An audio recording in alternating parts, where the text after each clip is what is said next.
Glenn Bruce is it gives us a great opportunity to put some pieces that people can have a little more intimate relationship with.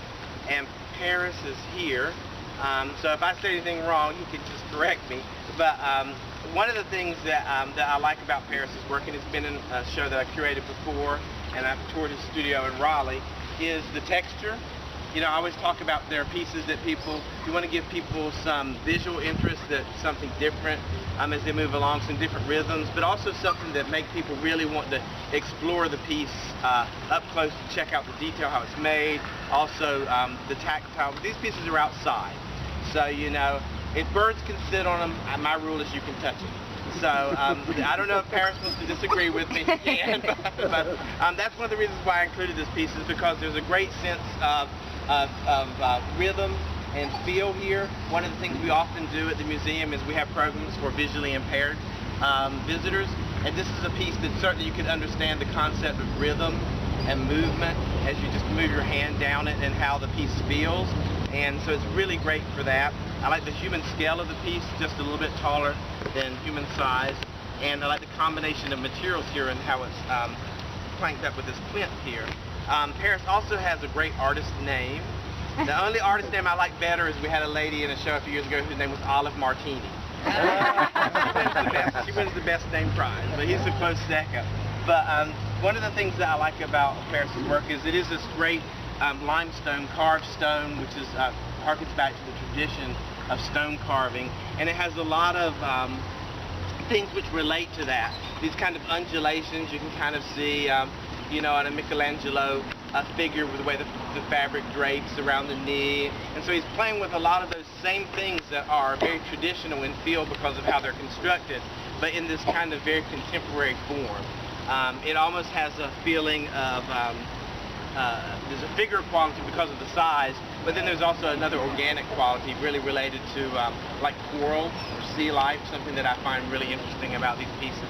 So, so they really touch on things that are pretty kind of human, emotional things, but they also have a lot of references that are organic and natural in nature that let people take their own take on it. And you know, one of the things that I always tell people whenever I give a tour at the museum is that they should feel free to understand that for us at the museum, you know, when the art is in a closet or in the back room, it's just a painting. It's not art until it goes up in the museum and people have a dialogue with it. And everybody's dialogue is going to be different because of where they grew up, how they grew up, the things that they live with. You know, things are going to strike people in different ways, and that's what happens. That's what art is good for doing, causing communication, causing people to think and talk. And so people should really feel free to invest in that dialogue themselves and to own what you think about a piece and figure it out. And you know, the other thing that I always challenge people, not in this show, I like everything in this show pretty much, so, since I got to have a good pick in it, but we show exhibitions at the museum all the time, and you know, I always tell people, if you think I like everything in the museum, you know, you're wrong. I don't show things that I like. I show things that I think are important for people to see. Sometimes that means I like them, other things you couldn't pay me to live with. You know, I wouldn't buy them, you couldn't pay me to live with them. But that doesn't mean they're not important and that the artist is not pushing some buttons that we need to think about. So that's the other thing that I always want people to not get hung up on the like, don't like thing, because it just really cuts everything off at the quick, you know.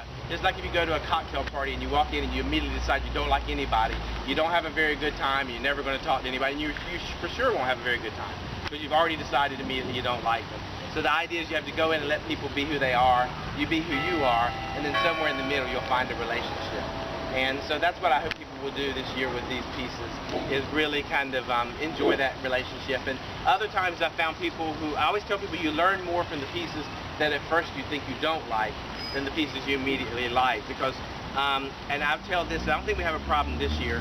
Oh, there's the lady. I am notorious for not liking pink. A lot of artists who know me, there's always somebody. They know they're going to enter a show, they're like, I know he does not like pink. So they'll see a lot of pink things when I come around, but that doesn't mean I don't review the work, and it doesn't mean that I don't pay attention to the work, but I have to think about it. That's my own bias, is that it's not something I particularly react to well. So I have to look at the piece for its own merit and not because of that. And so when we like things, you know, they're red. We love red, so we just like this piece because it's red. And so we just kind of zoom by it pretty fast because we automatically like it. But the things that we don't think we like kind of challenge us to figure out why that is and make us think about that in a new way. So I think all these pieces give us lots of different opportunities for that. Anything you want to